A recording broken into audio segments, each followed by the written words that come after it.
mulide akadikiha abiheliga.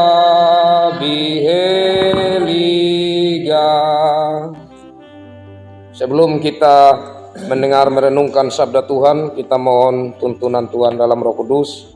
Saya mohon kesediaan Bapak Penatua YJWedu untuk bawa kita dalam doa.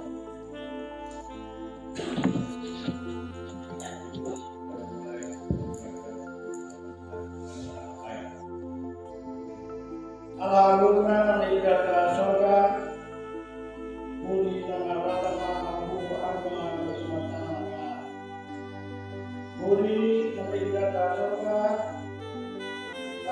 beberapa itu muli mengatu dia Tuhan tanpa kita terminum dulu akan digunakan umur dan Allah itu memberi untuk kemenangan untuk memberikan supaya hati yang itu dan memberikan budi kepada yang taat itu boleh menggunakan modal yang minimum keluarga boleh yang dihidup dulu yang taat ya dengan para kita boleh yang dilakukan boleh Tuhan ketika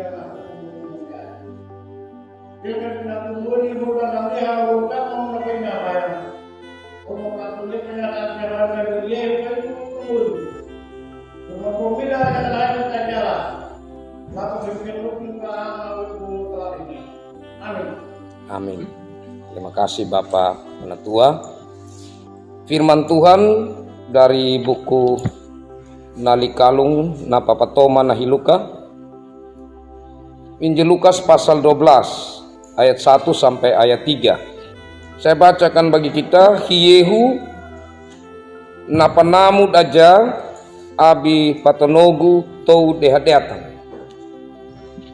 Enya nama hangin analat dukut angu ha datou dampatihi dihikung lapakung dapaleti wikida. Atang kaworung da datou napanewi hiyehu ta anapakolan. Ni paating nabibitroit da tau parih dud tau dehadeata ngaladukan na napakaman na tau anakapuninya baru engat peadanya ya kang ngaladukan na napakaman na tau anapap kapaya baru engat taweharun napapanewi anaridung engarangut anya anawehang yakan kabuti kumi takahilu takakurung patodi enga matalarungun. Demikian sabda Tuhan. Berbahagialah kita yang selalu rindu firman Tuhan dan yang melakukan firman dalam hidup sehari-hari. Salam. Kekasih-kekasih Tuhan, kalau kita melihat memang agak sedikit berbeda. Kalau dalam terjemahan baru atau TB atau Alkitab yang kita pegang, karena untuk penerjemahan Alkitab Injil Lukas dalam Hiluan Kaka atau bahasa Kaka, dia menggunakan bahasa Indonesia masa kini atau BIMKA. Yang mana BIMKA atau bahasa Indonesia masa kini itu isinya lebih mendekati bahasa asli. Tapi yang paling utama dari itu, bahwa inti dari kitab-kitab baik itu TB1, terjemahan baru 1, terjemahan baru, BIMKA, dan terjemahan-terjemahan lain, itu tidak boleh hilang intinya. Nah, karena itu kita bersyukur karena Alkitab Injil Lukas dalam bahasa Kaka ini kita dapat menangkap intinya. Dan memang ada beberapa kalimat, dalam hal ini beberapa kata yang itu memang kalau di bahasa Kaka tidak ada. Contohnya ragi. Kata ragi itu adalah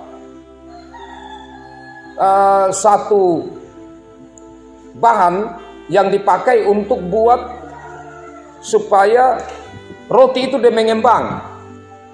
Karena itu mau tidak mau dalam bahasa Kakak dia pinjam bahasa Indonesia, bibit roti. Kalau Indonesianya roti, tapi kita dalam dialek Banu Kakak roti, bibit roti. Iya toh, sama dengan mati, mait, bukan mati kita bilang. Tapi itu bahasa Indonesia. Jadi ada beberapa yang mau tidak mau harus diambil itu, tetapi intinya bahwa kita mengerti. Nah, tapi bibit roti yang dimaksudkan di sini Bapak Mama kekasih Tuhan dalam arti negatif. Kalau bibit roti yang dia positif, artinya supaya roti tadi dia mengembang toh. Bibit roti yang kita mengerti.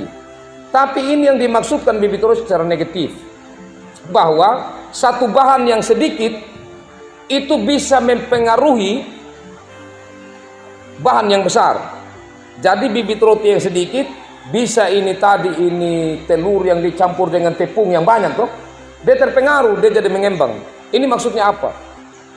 Jadi dikatakan supaya waspada terhadap bibit roti atau ragi orang Yahudi, karena orang Yahudi ini mereka punya perilaku yang negatif bisa mempengaruhi orang banyak.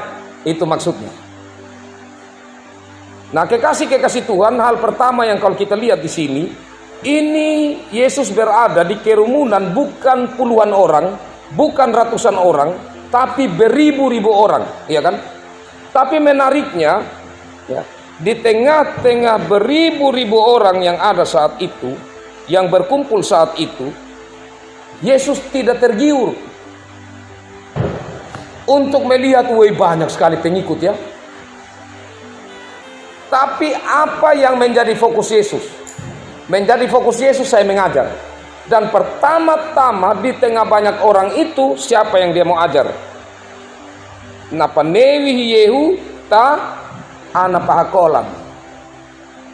Manggegeran ana pahakolan Yehu. Ana pahakolan Yehu. Yaya ana papalewa.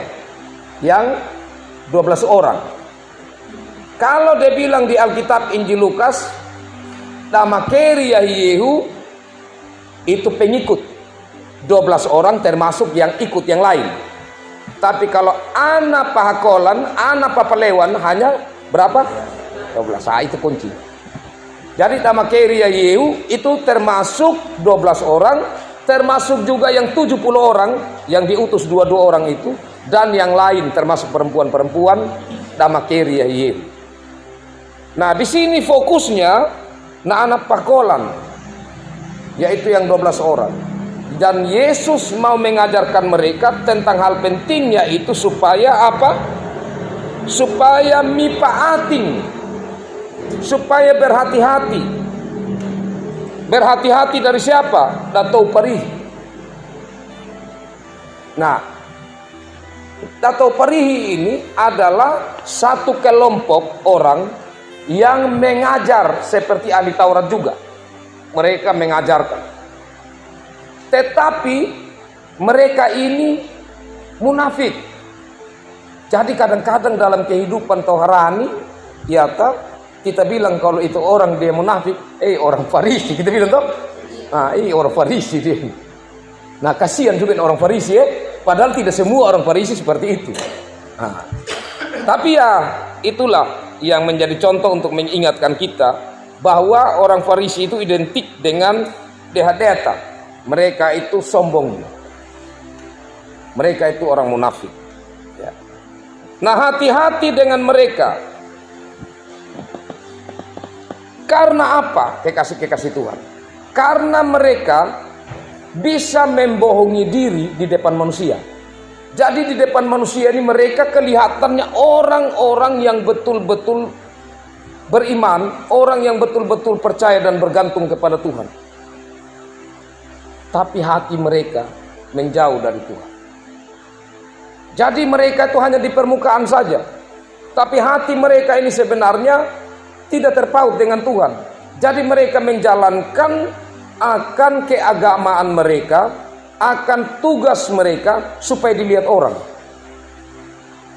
Sehingga kadang-kadang mereka itu kalau di jalan, mereka itu suka berdoa.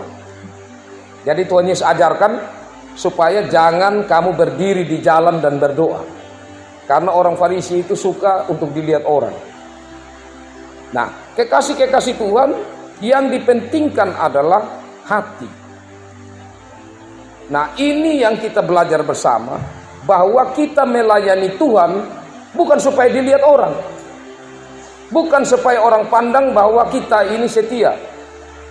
Memang itu penting, tapi bukan itu yang paling utama. Yang paling utama itu bahwa Tuhan yang memberi kita ini tanggung jawab, dan kita bertanggungjawabkan pertama kepada Tuhan. Sekarang Bapak Mama tahu apa yang saya pikir? Tidak mungkin. Saya juga tidak tahu apa yang Bapak Mama pikir. Bagaimana saya punya kehidupan, tidak semua hal Bapak Mama tahu. Demikian juga Bapak Mama. Tetapi Tuhan tahu apa dalam pikiran kita, kedalaman hati kita. Apa yang di depan manusia tersembunyi, tidak ada yang tersembunyi di depan Tuhan. Karena itu masing-masing kita melihat kembali. Jangan sampai kita bilang orang lain Farisi, bahwa kita juga sedang jadi Farisi. Jadi firman Tuhan ini mau mengajak kita bersama-sama, sebagaimana Yesus pertama-tama dia mengajak kepada murid-muridnya yang khusus itu, supaya mereka melihat cara hidup orang Farisi dan jangan seperti itu. Dan firman Tuhan datang kepada kita hari ini untuk mengingatkan kita, supaya kita dengan hati melayani Tuhan. Kalau itu yang menjadi pegangan Bapak Mama, apapun yang terjadi, kalau tidak datang gereja kita tidak rasa enak, kita rasa tidak nyaman. Ya karena terpaksa sudah Tuhan, ampun sudah. Artinya kita merasa seperti itu. Tapi kalau yang tidak Bapak Mama, dia santai saja. Dan ada di antara kita majelis itu yang seperti itu. Dia merasa bahwa datang gereja, tidak datang gereja. Karena apa? Ya karena itu tadi. Dia merasa bahwa yang orang melihat dia. Ya begitu. Kalau orang melihat saya ini kan suka bantu orang lain. Daripada yang pergi gereja juga tidak suka bantu orang lain. Saya yang tidak pergi gereja punya persembahan itu banyak. Yang pergi gereja juga ada persembahan mana. Itu melihat diri dalam ukuran manusia. Tetapi Tuhan yang melihat hati. Kesian. Dan kebanyakan kita juga bisa iri. Kan orang-orang seperti itu nampaknya hidup berhasil. Dia ada sedang punya rezeki. Tapi Tuhan bilang hati-hati. Orang seperti itu jalannya licin sekali. Satu kali dia jatuh, itu di situ. Tuhan dia bilang. Kekasih Tuhan. Kalau kita, ya kita dapat tantangan. Namanya semua hidup manusia ini tidak mungkin tidak dapat tantangan.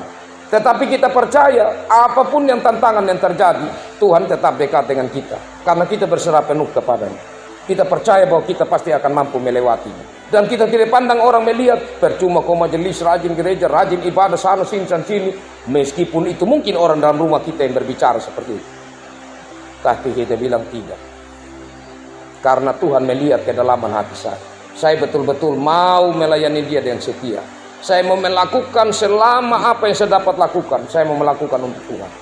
Kalau itu yang terjadi Bapak Mama, kebahagiaan kita akan luar biasa. Kita akan merasa terima kasih Tuhan. Dan pikiran kita semakin waham. Dan demikian ini firman Tuhan. Kiranya lewat firman Tuhan ini semakin membawa semangat bagi kita melayani Tuhan betul-betul, karena pertanggungjawaban kita pertama-tama kepada Tuhan yang melihat kita, hati kita, pikiran kita, dan segala sesuatu yang kita lakukan. Tuhan memberkati firman-Nya dan memberkati kita semua. Amin.